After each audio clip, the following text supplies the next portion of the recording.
Camila Miranda,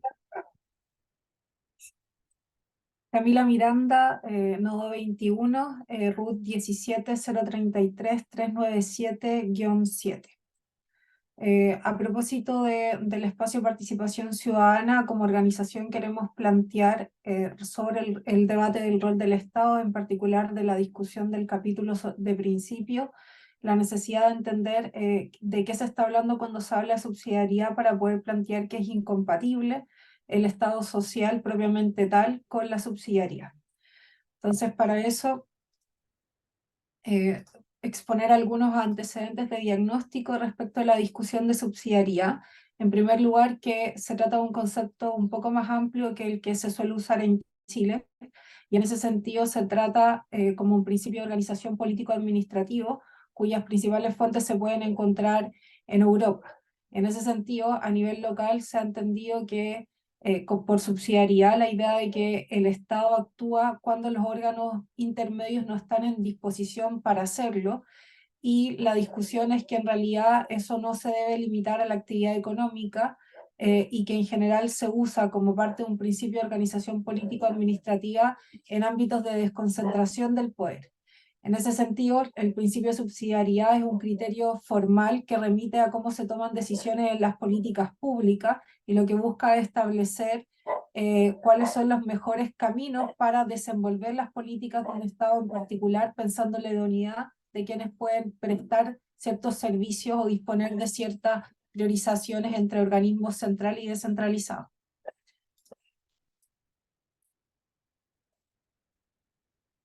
Entonces, una primera aproximación conceptual del principio de subsidiariedad tiene que ver con que el principio lo que hace es dotar de cierta forma una estructura y comportamiento a los distintos organismos del Estado, en particular los organismos públicos y privados. Entonces está concebido como un principio que orienta la organización política del Estado.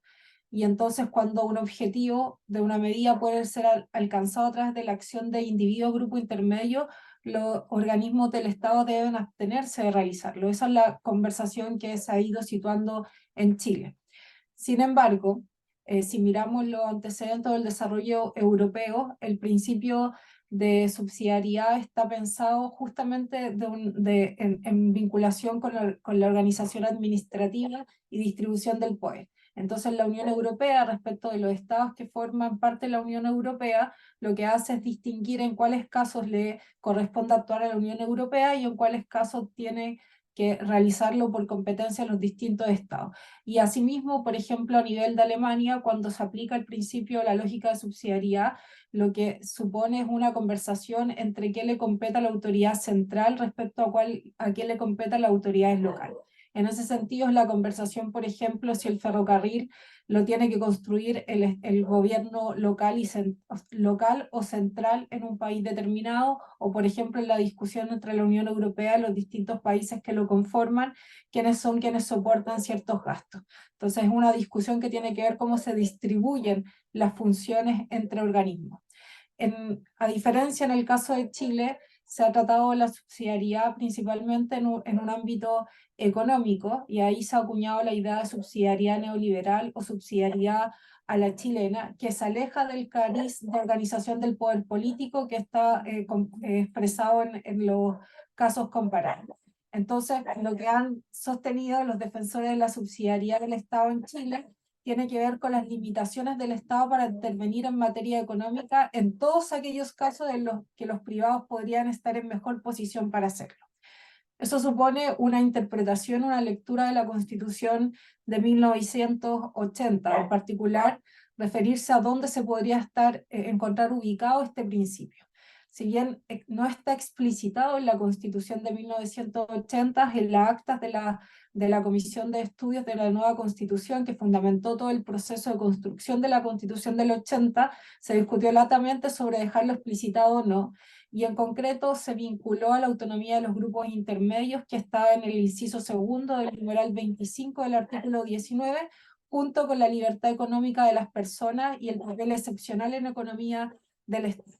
Así, esto calza no solamente con una limitación del entendimiento del principio de subsidiariedad, sino que con un aporte o con una interpretación ideológica que viene de distintas corrientes neoliberales y ordoliberales, que plantean, por ejemplo, de la Escuela de Friburgo, que la labor del derecho es proteger el libre mercado, estableciendo un ámbito garantizado, protegido y regulado por el ordenamiento jurídico, perspectiva que luego es interpretada por constitucionalistas como Fernando Ay, que dice que parte de la doctrina ha desarrollado en la Constitución la idea que implícitamente hay un principio de subsidiariedad conforme al cual el Estado no participará en los mercados donde los privados operan de manera suficiente y por otro participará únicamente cuando hay una necesidad social involucrada en la oferta del bien o en la prestación del servicio.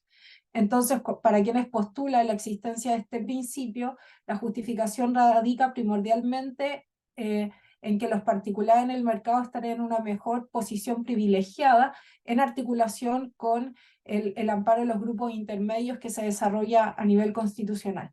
Por otro lado, desde otros principios de la Constitución también se ha sostenido el principio de subsidiariedad como extensión a los ámbitos de los derechos, en particular el principio de servicialidad del Estado, la supremacía de la persona humana, el reconocimiento de los derechos fundamentales y el carácter instrumental del Estado. Y entonces la interpretación es que se consagra un rol subsidiario del Estado en todas las áreas en que existe algún interés particular, es decir, se hace extensible más allá de la intervención en materia económica. Entonces, de esa forma se extiende a educación, salud, pensiones y cualquier otra actividad en la que participen particulares.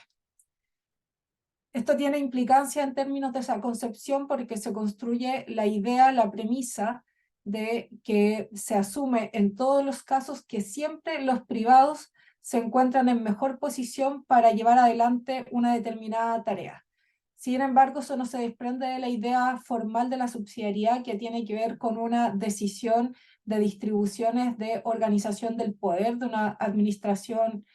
política, y en ese sentido se construye este supuesto a partir de una fundamentación que es ideológica y que está expuesta en las actas de la construcción de la Constitución del 80. Así también hay otros autores que soportan esta interpretación diciendo que el intervencionismo económico del poder público no sería admitido sino a título subsidiario, es decir, en caso de falencia o de insuficiencia notoria en los mecanismos naturales del mercado.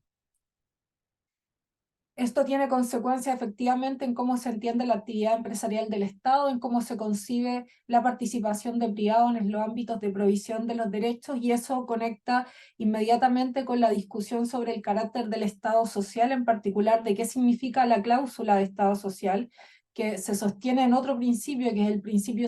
de solidaridad,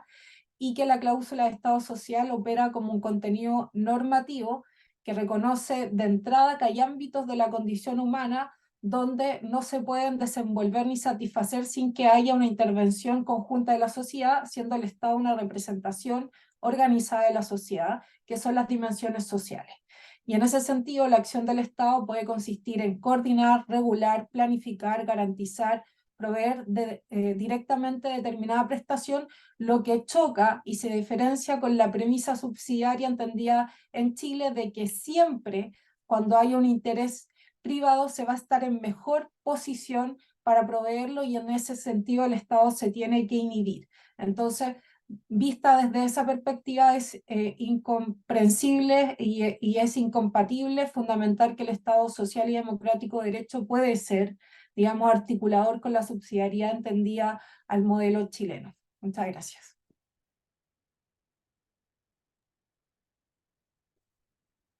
Agradezco tu presencia y participación en este acto significativo para el desarrollo de nuestra nueva Constitución. A continuación daré cierre a la reunión, la cual, reitero, será grabada para su posterior análisis. Muchas gracias, Camila. De nada, que estés bien.